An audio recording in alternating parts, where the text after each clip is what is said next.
Same to you.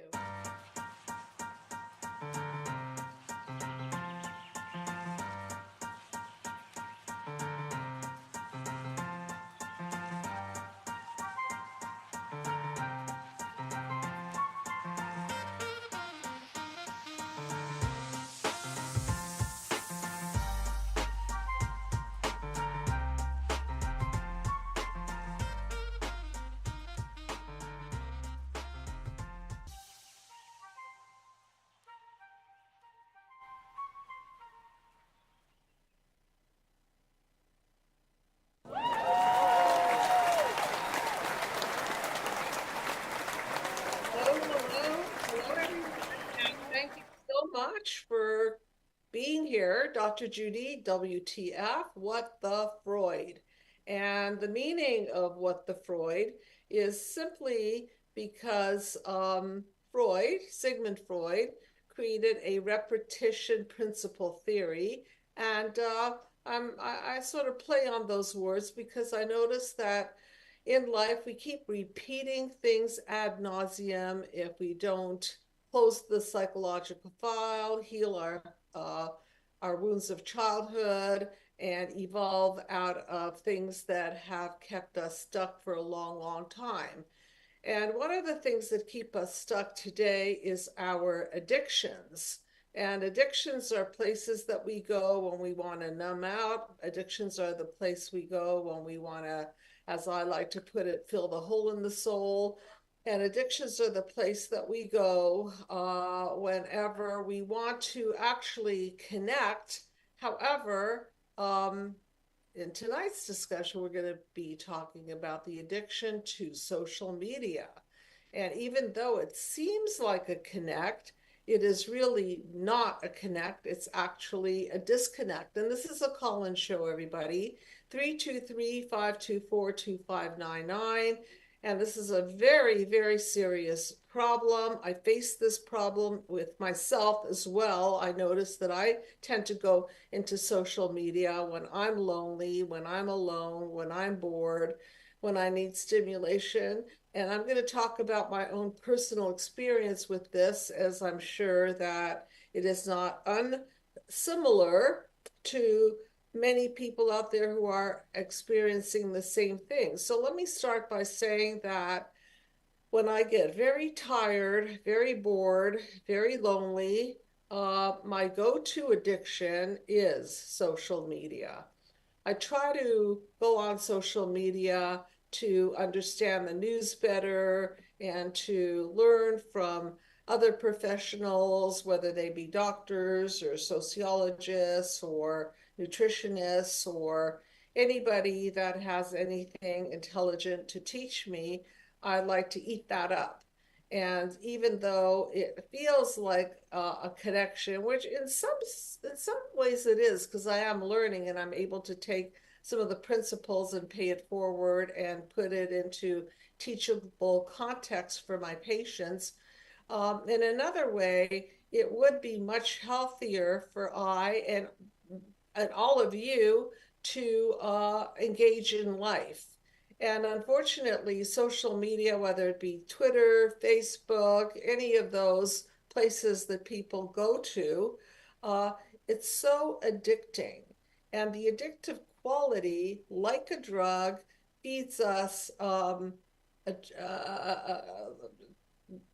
feel good drugs, dopamine, anything that uplifts us. The problem is, like any kind of high, once you get high, you also come crashing down.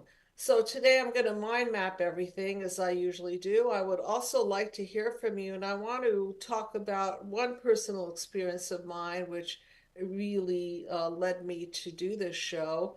And that's an experience that I'm having with my beloved grandson, who I adore to pieces, one of the most intelligent, interesting children that I have ever experienced. Even though he's my grandson, I'm a little partial, I know, but this truly is a very intelligent and unusual and creative kid. And over the years, I've just watched him go down the gaming tube. He's always on the cell phone. He's always on some sort of a game or show or social media something. And it's very disconcerting because what happens over time is that wins over a relationship. And that's why I'm doing this show, is we cannot allow social media to substitute for human connection, because that's what makes it so easy for us to stay at home, not meet people, isolate, and then that goes with a whole slew of behaviors like sleeping in or eating too much or not exercising or not taking initiative to be creative.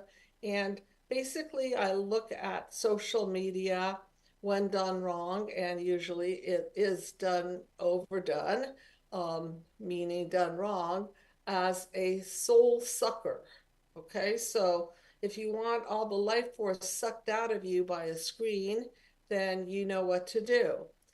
And if you want to de-addict yourself from this, it's going to be very difficult because, like any drug, you've got to distance yourself from it, put boundaries, or simply cold turkey off of the drug. So, who wants to share a little bit about their experience with social media? And then I'll go back to my beloved grandson, who I didn't talk to for a whole month. Anybody want to call in and share a little bit about your experience with social media and whether it has enhanced your life or if it has made you more isolated, if it has taken you away from physical activity, social interaction, creativity, eating properly, sleeping properly. I really would like to hear from you because this is a worldwide problem. And I have a theory that the more disconnected we get and the more social media pulls us away from our humanity, the easier it is for us to disrespect each other. The easier it is to have no empathy or lower to no empathy. The easier it is for us to simply casualize life and really waste life. And so I would love to hear from you because there's so much beautiful life out there, and then there is so much life that we're simply wasting because we're talking.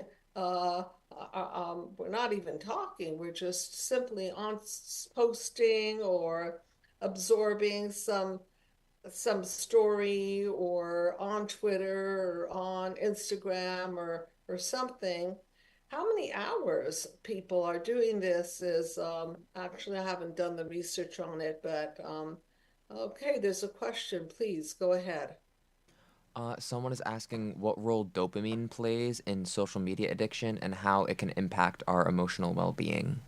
Yeah, absolutely. So dopamine is the feel-good drug. Dopamine is what hits our brain every time we have a reinforcer. So dopamine is always, if you're low on dopamine, you're tired, you're depressed, you're bored, then you want the little hit. So imagine, I remember back in college, I used to uh, take a psychology class that involved reinforcement of rats.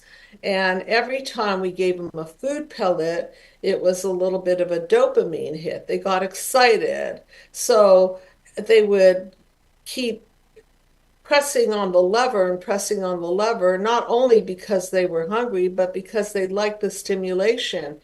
And that stimulation gave them not only the food, but it gave them a dopamine hit, which made them do more and more of that behavior. So social media knows this. Las Vegas knows this. Any system that wants to increase their advertisement success, their sales success, their involvement in selling you something, because it boils down to that at the end of the day, doesn't it? They want to sell you something. Is going to be offering you dopamine hits. And same thing with food, sugar. Sugar is a great upper, isn't it? If you're feeling low, then get some candy bar, get some ice cream, get anything sweet, and pretty soon you'll be up there. However, the problem is pretty soon you'll be crashing as well. So, to answer your question, a huge dopamine hit, with social media. And so, once you get into that, you want more and more and more and more and more. So it's an endless cycle. I'm just looking here. I photographed a quote by Brene Brown, and she said it so well. I'm going to see if I can get to that quote. Of course, I scrolled way away from it, but I'll keep scrolling. But can you see how much life is wasted? And I want to ask you guys something. What would you be doing if you were not on social media? What would that be like for you? Who would you be talking to? What efforts would you make to get out of the house? What efforts would you make to be creative? Maybe draw a picture or get involved with some kind of a woodworking craft or go to the gym or really anything. What kind of effort would you be making if you didn't have social media at fingertip access? I'm still scrolling for the quote. I'm so disappointed in myself because I photographed it and then I blew it by scrolling forward too far. Okay, so let's see. Here it is. The internet is full of disconnected people who constantly betray themselves. All attempts to fit in exacerbate the feeling of disconnection. So remember, we're trying to fit in because we want to be connected, right? But this desperate need to fit in is actually doing the opposite, and it's making us feel more disconnected. Because whenever we try to get this sense of belonging in exchange for attention, we lose ourselves in the process. So I'm going to read that again. Whenever we try to get this sense of belonging in exchange for attention, we lose ourselves in the process. Okay, does that make sense? So if it's the attention we're getting and we're trying to fit in by talking a certain way, dressing a certain way, behaving in a certain way, what happens is that we're going in the direction of what we think is the popular thing, and we're getting further and further away from ourselves. The paradox is the more we need connection with others, the more alone and disconnected we feel. Well, I'm not going to completely agree with that because I think we do need connection with others, except that we need the right type of connection. And I'll get into that later in the show because I call that kind of connection synergy, not codependence, just simply synergy. There's only one way to feel connected with others, which is to connect to yourself. And I would also disagree with that because once we connect to ourselves, I think we also want to connect with the right others, not just connect with others, not just fit in with others, but actually connect with others. Brene Brown points out that fitting in is the opposite of true belonging, and that I think is very valid. If you just want to fit in, then who are you? Where are you? Where are you trying to fit? Is it an expression of being with like-minded people, or are you just acting as if you walk and talk and believe and belong just so that you can have the benefit of fitting in, or are you fitting in with others of like-minded philosophy? To me, that is the important thing, is like-minded philosophy. So let's go back to social media and human disconnect and the hole in the soul. And I want to start mind mapping everything. I will finish this quote by Brene Brown. Fitting in is the opposite of true belonging. She says, true belonging never asks us to change who we are. It demands that we be who we are. It demands that we be who we are. It doesn't ask us to change who we are. So if we're truly going to belong, then we need to belong to people who enhance our authenticity, people who enhance the betterment of our growth process. This is where we belong. True belonging is first and foremost a sensation of belonging to yourself. And let's start mind mapping because I'll show you on the mind map what is going on, and I'm going to reference what I refer to um, as the hole in the soul. So let's look at the mind map from the point of view of the darkness and the light. And let's look at it in terms of who we are and then who we're trying to become. And if we look at panel one, we could see that it has the darkness and the light, and it's labeled wounds. So who we are is the light, our authentic self, that which we want to develop, that which makes us wiser, that which makes us healthier, that which makes us more whole and complete. Okay, that's who we hopefully are becoming. And then there are those shadows, those spots that keep us from manifesting the best of our best. And from a childhood wounds perspective, many of you who've been studying my mind map understand that these wounds include verbal abuse, physical abuse, emotional abuse, sexual abuse, control, smothering, narcissistic parents, and so on. And so let's look at that particular panel one through the eyes of social media. So let's say social media are those black dots that are trying to distract us, so to speak, from becoming the best of our best. Because why do they want to do that? Because they know we're vulnerable. Okay? They know that we're vulnerable. They know that they're going to play on our vulnerabilities. So they're going to play on our deficits. And then instead of trying to help us to heal our deficits, they're actually going to try to capitalize on our deficits and flash beautiful bodies and great hairstyles and amazing makeup and anything that is going to, again, be sellable, because that's really the point of social media is, let's not kid ourselves, it's to make money. They want your money. They want to, again, reinforce that you're not anything much, and that they're going to help you become more. And if you're feeling down, they're going to give you that dopamine hit so you can feel better. So if we go to panel number two, that represents our amygdala, or our reactions to the wounds. And we all are hurting on some level. So these reactions represent our need to fight, flee, or fawn, fight, flight, freeze, and fawn. And if we look at social media, there's plenty of fighting there. There's plenty of fawning and giving in. There's plenty of shutting down.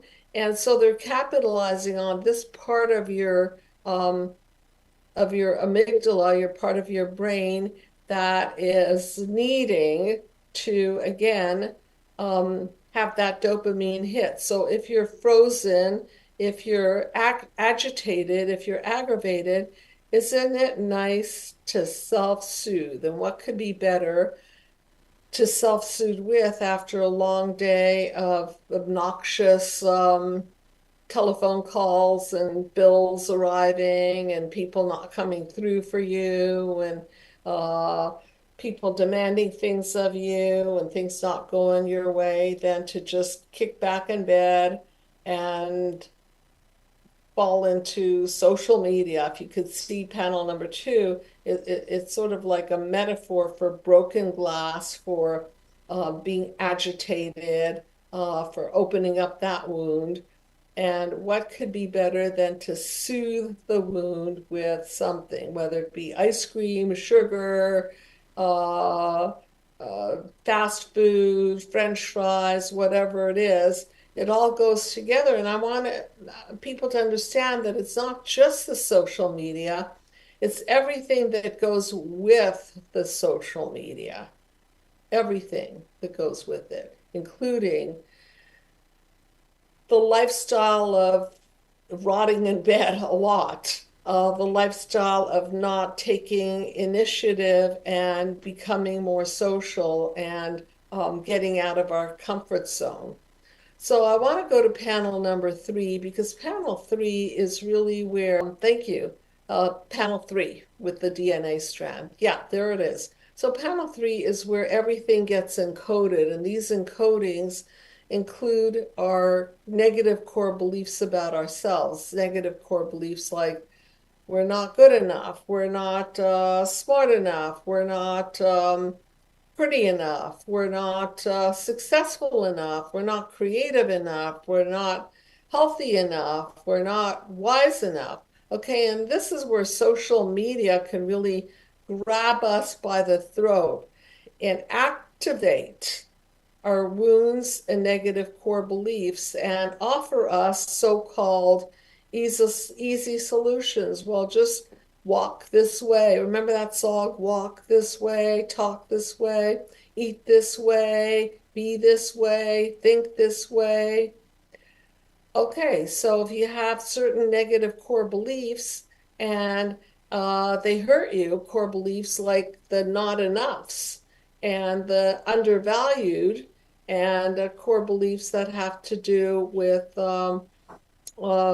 not feeling less than, then social media is a perfect way of activating and instigating your feeling less than. Because when you see those posts on Instagram and you see all those beautiful people who, of course, have spent hours and hours in front of a mirror or have had professional uh, photographs taken of themselves, or what are they called? Screens to screen out wrinkles and all of that. That's what we're really comparing ourselves to.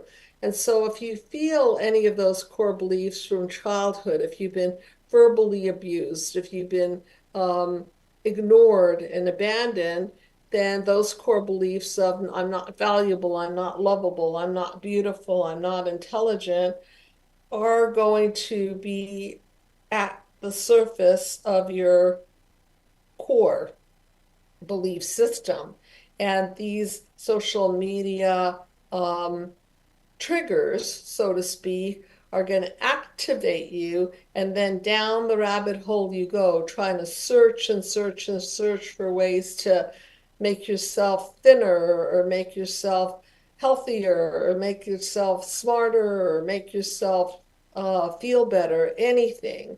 And that's where it gets really, really dangerous because there's not enough on social media or anything on social media that's going to make you a better person other than you. Again, back to knowing thyself and investing in thyself. There's nothing that's going to make you a better person except for you taking the time to self-reflect and self-correct and do the right thing and be the right person for yourself. And if you're vulnerable, then it's easy to become vulnerable to role models who are not people that are going to steer you in the right direction. Okay, so what happens now is you're vulnerable to your core beliefs, you're vulnerable to this hole in the soul, so to speak, that has been punched in you from early childhood, usually. Then you really start going downhill. And what do you have? Panel 4, 5, 6. So let's take a look at panels 4, 5, 6. Chaos, defenses, and breakdowns. So what is the chaos? The chaos is the chaos of your own life. It could be anything from financial chaos, health chaos, family chaos, any kind of chaos. And so when you're in chaos, you are grasping for information, grasping for straws, so to speak. So what do? You go on social media, and again, um, people are going to be offering up solutions, anything from uh, more beautiful hair, thicker eyelashes and eyebrows, ways to um, conduct yourself so that you um, can more easily find a mate or a date, anything. They're going to grab your chaos. And as they grab your chaos, you're going to now be vulnerable to spending more money, taking the advice of people that you don't even know or haven't fully researched, and then down the tubes you go. And the more and more down the tubes you go, the deeper you're going to experience your angst, your pain, your amygdala, your distress. And the more you experience those things, the more you're going to go into your defense mechanisms. And this whole episode that I'm doing is really about the defense mechanism of social media. So now, instead of really elevating yourself and helping yourself to be healthier, be wiser, be more social, connect with human beings that are of quality, connect with growth partners, what are you doing? You're defending. What do you do to defend yourself? You turn on your cell phone, you turn on your computer, and there it goes again. And now you have just reinfected yourself. So I'm going to go back to my grandson because it traumatized me. It really did. Now, don't forget, I don't have full control over him because I'm not his parent. And I'll say that one of my less great strengths is that it's very hard for me to put boundaries on grandson. And one fine day, he was over at my house and he was playing on his computer. And I said to him, "Hey, Alexander, let's play chess. Let's read a story." "Not now, Grandma. When? Soon, Grandma, soon."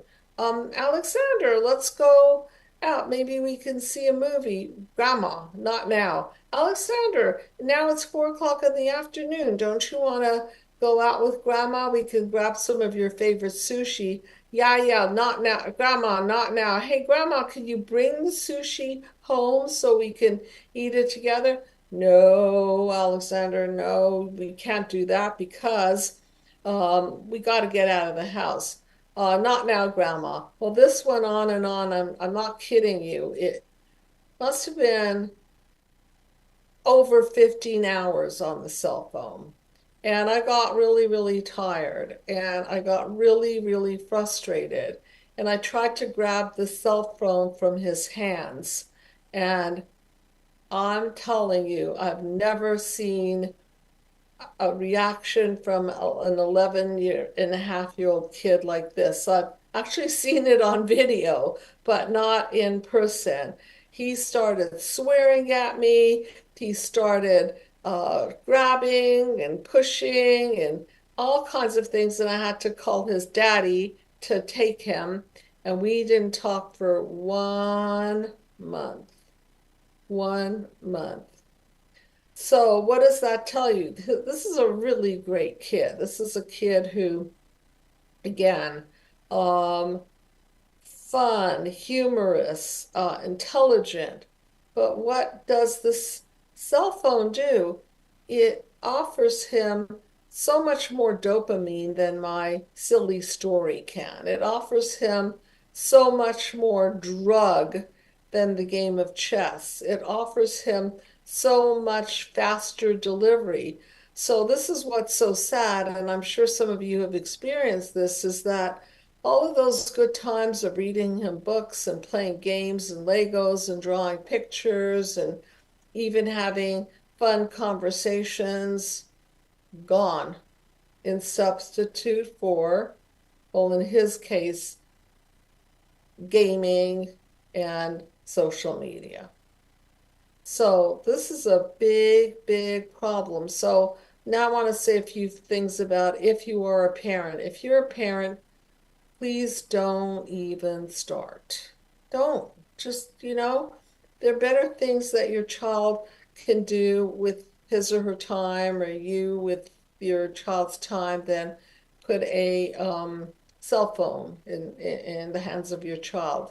So please don't even expose it to them. I have another grandchild. She's only one, and she's not allowed to play on cell phone anyway. She's very young. But let me tell you this, whenever I answer my cell phone or play some music on the cell phone, it's like, oh, she is drawn to it. So I could already see the danger of the drug. So I just try not to show it to her.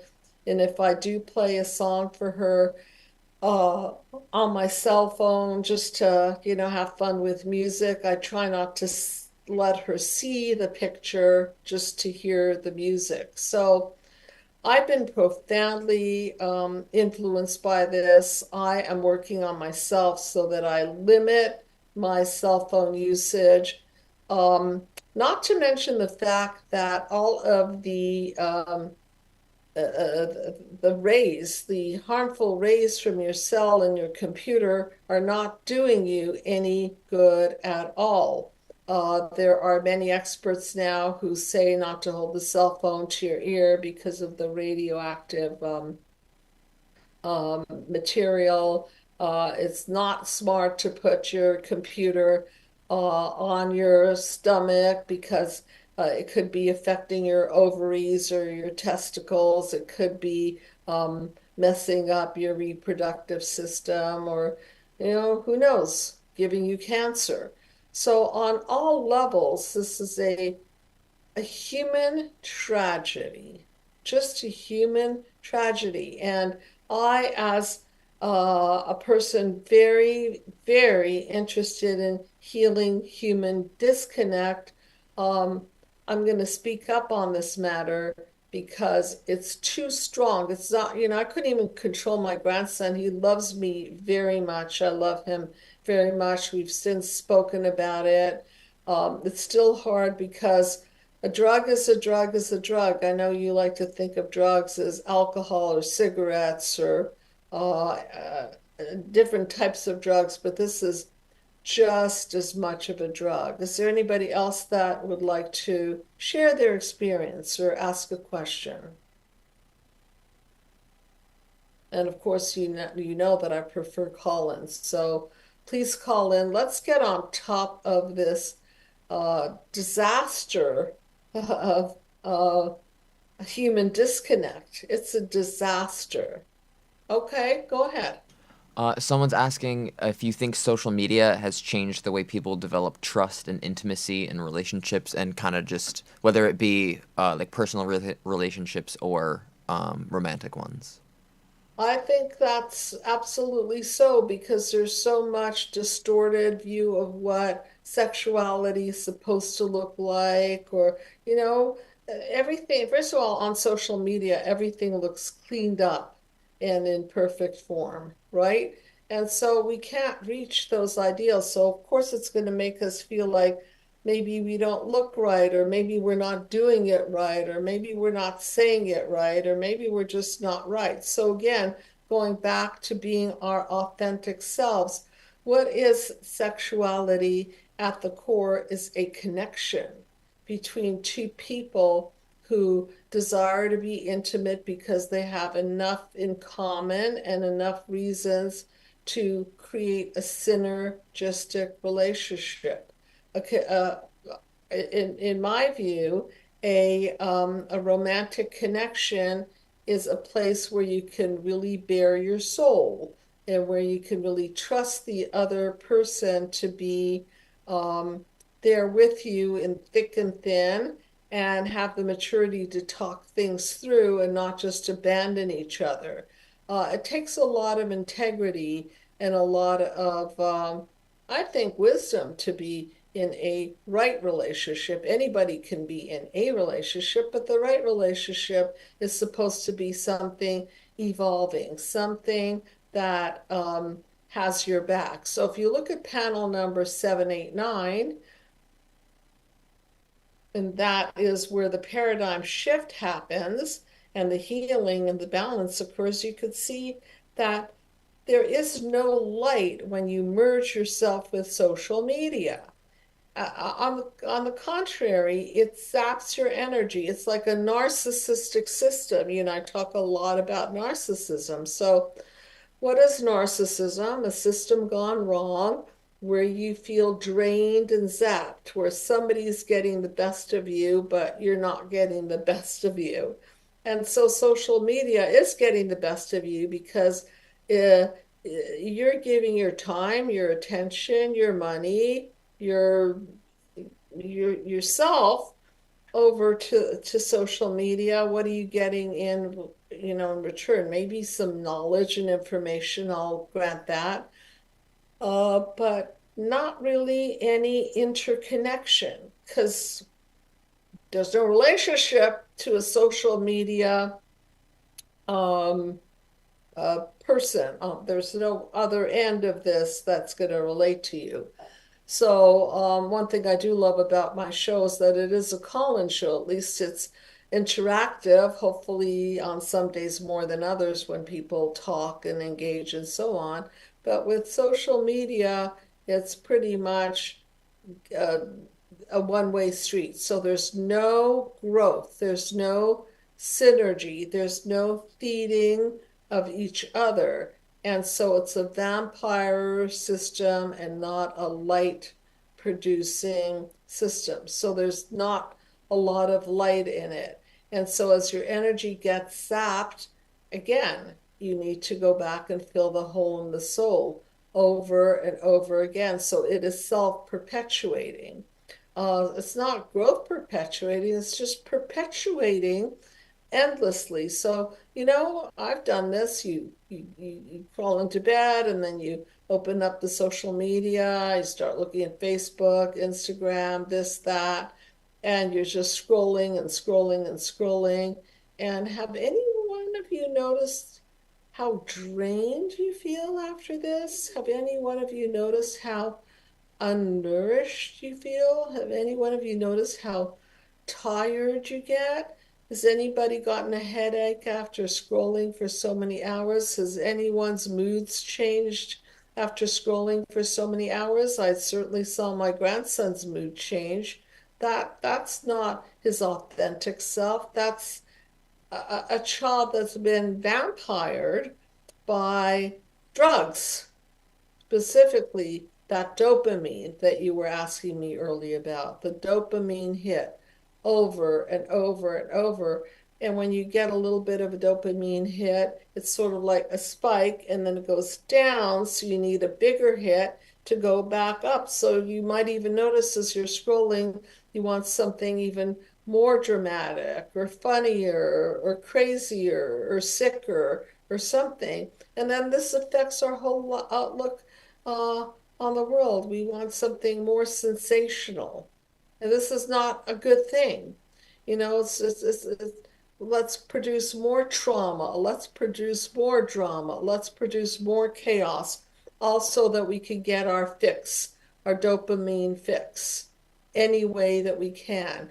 So if you look at panel 789, that's more like what I was talking about, the authenticity, where you're growing, where you're with people that want to grow, where you're with people who want to create more light, where you're climbing the ladder together. If you look at panel number 8, the DNA strand is a metaphor for recoding your life. So instead of being manipulatable by social media, you are now the cause of the outcome of your life. You're no longer at the effect of what they're telling you is wrong with you and what you should do and how you should look and how you should think and how you should act. But now you're really making the effort to be around growth partners who are on the same wavelength, literally on the same path, and they want to evolve.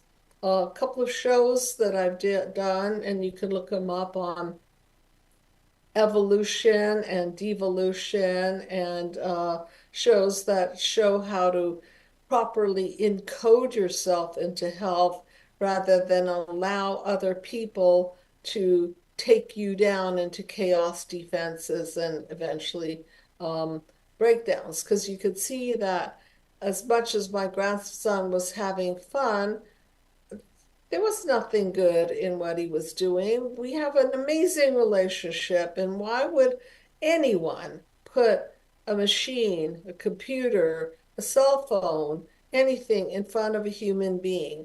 So, especially when you're around people, put your cell phones away because every time you touch that cell phone, and I'm guilty of this, and I'm also reminding myself of this, just put it away. There's nothing more important than the person in front of you. There's nothing more valuable in life than making a connection, a real human connection.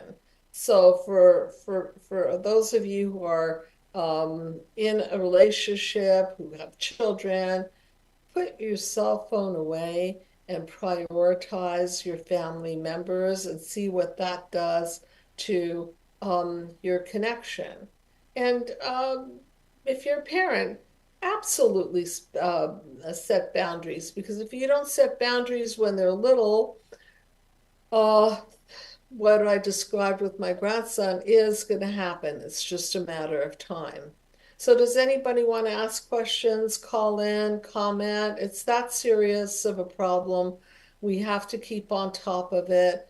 We can't let our brain be overtaken by social media. We cannot afford to be at the effect of life. That's why my book, Be the Cause, and go ahead and show a copy of Be the Cause, Healing Human Disconnect. This is an essential part of healing human disconnect, is connecting to people, encoding yourself with human touch, human connection. And there go my dogs. I guess they agree. And so please be very, very, very mindful that you put your energy into people and not your gadgets. And please, especially when you're around people, put your gadgets away and make that extra effort. Another wise piece of advice is to keep your gadgets out of your bedroom. So if you're going to sleep, then make sure that your cell phone is in another area. And certainly don't wake up every few hours to check your phone or to check Facebook or whatever it is that you're doing, because again, it's interfering with quality sleep. And again, reminding you that along with this obsession with our gadgetry and our social media comes a very unhealthy, lazy lifestyle. So, everyone, please get away from it and understand that if you feel lonely and if you have a hole in the soul, then address the hole in the soul and don't fill it with drugs, sex, rock and roll, and social media. It's too powerful. You're not going to be able to control it once that dopamine takes charge. You want more and more and more, and the only way, unfortunately or fortunately, is just keep away, detox from it, and make it a habit of really connecting with human beings. Are there any more questions or thoughts in the chat room? Conversations? Anybody want to call in? I really believe that if we can get this right, we would just be more connected and social, and we wouldn't be suffering from loneliness and human disconnect. Imagine mothers who have given birth to their children. Imagine, even though the child can't really process, imagine being making a telephone or a social media dopamine hit more important than just cuddling with your child or having eye-to-eye contact.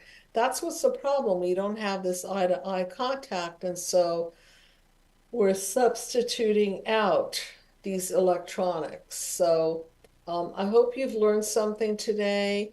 I have the book, Be the Cause Healing Human Disconnect, that you can download. Just ask for a copy of it.